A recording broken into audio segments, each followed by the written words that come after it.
Você, que está aí, rolando a tela, com essa sensação que não tem nome. Aquela pontada no peito, no fim do dia, quando o silêncio chega e te lembra de algo que falta. Uma inquietação persistente que não te deixa em paz, mesmo depois de um dia cheio. Essa culpa silenciosa que aperta, sabe? Aquele peso invisível que te faz questionar se você está fazendo tudo certo, se você é bom o suficiente para quem está ao seu redor, para a sua família, para você mesmo. Eu sei exatamente o que é isso. Eu vivi essa mesma angústia por décadas. E, se você está aqui agora, parado, prestando atenção nesta voz, é porque talvez essa mesma pergunta, essa mesma dor sem nome, tenha encontrado um eco profundo dentro de você também. É sobre isso que quero falar, sem rodeios. Meu nome é William, tenho 77 anos. A maioria deles passei correndo, em uma busca incessante, quase febril. Correndo atrás de algo que eu nem sabia o que era direito, mas que parecia ser a resposta definitiva para todas as minhas angústias internas e meu vazio. Eu acumulei bens materiais, conquistei posições de poder, cheguei a lugares que muita gente sonha em alcançar.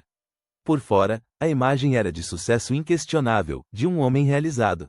Por dentro, o vazio, esse sempre foi meu companheiro mais fiel e silencioso. Eu não sou um professor de psicologia, nem um especialista em desenvolvimento pessoal, desses que você vê por aí.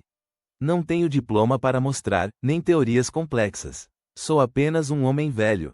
Um sobrevivente que, depois de muita vida vivida, finalmente entendeu o que realmente aconteceu com ele. E talvez, só talvez, ao ouvir a minha história, essa minha confissão tardia, você possa começar a entender o que aconteceu com a sua também. Sem julgamento, apenas com a clareza brutal que o tempo, às vezes, traz, muitas vezes tarde demais para alguns. Nós fazemos isso, não é? A gente se empurra, se força a trabalhar mais horas do que o corpo aguenta, a ganhar mais dinheiro do que precisamos, a comprar o carro mais novo, a ter a casa maior, a ostentar o que não somos. A gente acredita que, se tivermos o título mais impressionante, a validação externa, essa dor interna vai, finalmente, sumir para sempre. Essa vergonha de não ser suficiente, de ser menos do que os outros, essa sensação de invisibilidade que carregamos desde a infância, ela nos impulsiona. Ela nos faz buscar incansavelmente uma aprovação que nunca chega por completo, não importa o esforço. Tentamos preencher esse buraco, esse abismo interno, com conquistas materiais, com aplausos de fora, com o reconhecimento dos outros. Buscamos freneticamente a admiração alheia para silenciar a nossa própria autocrítica. Mas o buraco continua lá. Não importa o quanto a gente jogue em cima dele, ele parece se aprofundar a cada nova tentativa. E a cada nova conquista, a cada novo elogio, a gente sente um alívio momentâneo, que logo é substituído por uma frustração silenciosa e amarga. Porque o que a gente busca, na verdade, não está nas coisas que acumulamos ou nas opiniões dos outros. Está em algo muito mais profundo, algo que a gente esqueceu como acessar, ou talvez nunca tenha aprendido a ter, a nossa própria suficiência interna. Lembro do meu pai, um homem forte, trabalhador, mas com um olhar que parecia sempre estar avaliando, medindo, encontrando falhas. O reconhecimento, o carinho explícito, esse era um luxo que ele não oferecia com facilidade. Ele era mais de, o que você fez de errado, do que, o que você fez de bom. Eu tinha uns 8 anos, talvez 9. Passei a tarde inteira na garagem, ajudando a organizar as ferramentas do pai. Eu estava tão orgulhoso do meu trabalho minucioso, cada chave no seu lugar, os parafusos separados por tamanho e tipo, tudo brilhando. Fui mostrar para ele, com a chave de fenda que ele mais usava, toda limpa e brilhante na minha mãozinha suja de graxa. Ele olhou para a prateleira, para mim, balançou a cabeça lentamente e disse, sem um pingo de calor na voz, poderia ter feito melhor, William. Não está perfeito. Ainda tem pó ali em cima, e essa chave não está no lugar certo, é da outra caixa. Não teve um bom trabalho, filho, obrigado pela ajuda. Só a crítica, a exigência de algo inatingível, de uma perfeição que eu, uma criança, jamais conseguiria alcançar. Aquele momento me marcou como ferro quente. Eu aprendi ali, sem que uma única palavra fosse dita sobre amor, que o afeto era condicional. Que eu precisava ser perfeito, impecável, sem falhas, para ser visto, para ter um pingo de valor aos olhos dele. Que a minha suficiência, a minha capacidade de ser amado, vinha de fora, da aprovação dele. E que essa aprovação era um alvo em movimento constante, impossível de acertar plenamente, não importava o quanto eu tentasse, o quanto eu me esforçasse. Essa lição, essa maldita lição, se gravou em mim como um mandamento.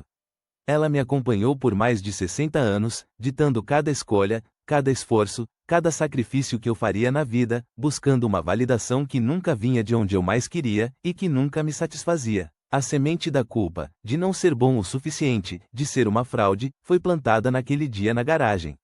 E foi regada por cada ausência de elogio, por cada olhar de desaprovação, por cada silêncio que dizia mais do que 1000 palavras, moldando o homem que eu me tornei. Aos 45 anos, eu estava no auge do que a sociedade define como sucesso.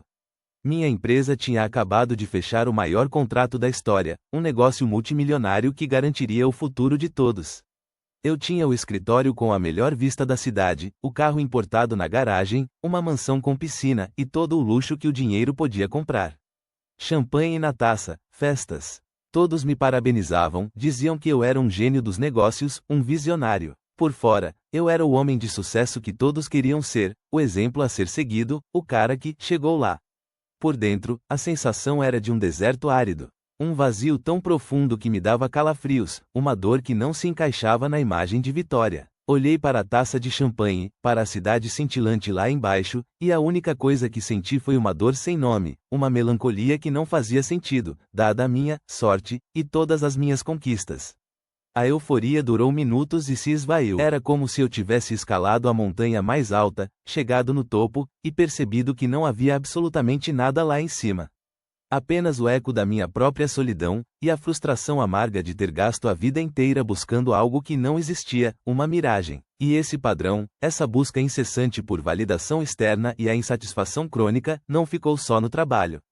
Ele se infiltrou em cada canto da minha vida, especialmente nos meus relacionamentos mais íntimos, aqueles que deveriam ser fonte de apoio e amor.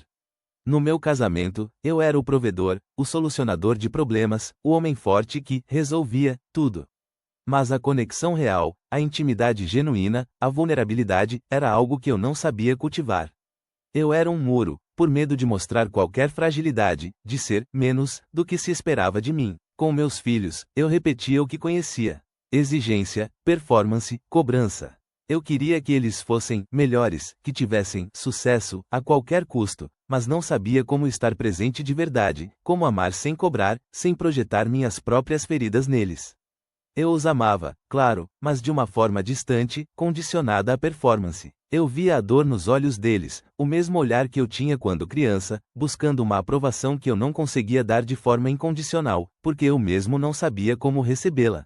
E me sentia um impostor, um farsante no papel de pai e marido, um pai emocionalmente ausente, mesmo estando fisicamente ali, sentado à mesa, sem saber como quebrar o ciclo que meu próprio pai havia iniciado décadas atrás.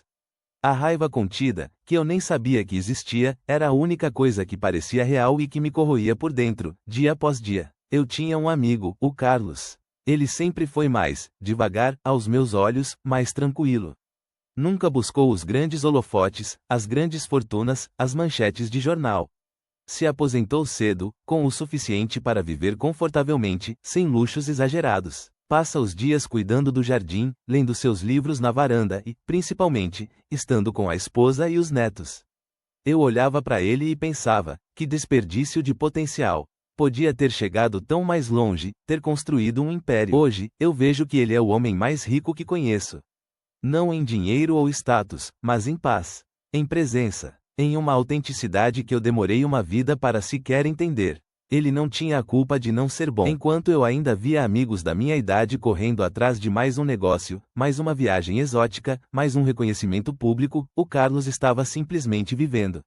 Ele encontrou a suficiência dentro de si, sem precisar da aprovação de ninguém, sem ter que provar seu valor a cada instante. E a clareza disso, para mim, foi um soco no estômago, um despertar tardio que me trouxe uma dor enorme, mas também uma nova forma de enxergar a vida. A liberdade, para mim, não era ter o poder ilimitado de fazer o que eu quisesse com meu dinheiro ou influência. Era a liberdade de não precisar fazer o que eu não queria, de não me sentir compelido a provar nada para ninguém, de não viver sob a sombra da expectativa alheia, que me escravizava. A suficiência não é ter tudo, é sentir que o que você tem, e quem você é, já é o bastante. É a capacidade de sentar em silêncio, sozinho, e não sentir aquela agonia no peito, aquela inquietude que antes me consumia e me forçava a buscar mais, sempre mais. É poder olhar para o seu filho, para sua esposa, para seu amigo, e estar ali, de verdade, com o coração aberto, sem segundas intenções, sem a necessidade de controle, sem a sombra de uma expectativa não dita ou de uma cobrança antiga. É a paz de finalmente estar em casa dentro de si mesmo, não em um castelo. A gente não consegue ver isso antes porque o medo nos cega, nos paralisa. O medo profundo de não ser bom o suficiente, de ser rejeitado, de ser pequeno, de ser esquecido. Esse medo é o motor invisível que nos faz correr incansavelmente, como ratos em uma roda, sem nunca chegar a lugar nenhum de verdade. E ele nos convence, sussurra em nossos ouvidos, que a solução está lá fora. Que a próxima promoção, o próximo elogio, o próximo milhão na conta, a próxima conquista, vai finalmente calar essa voz interna cruel que nos diz que somos uma fraude, que não merecemos amor ou paz.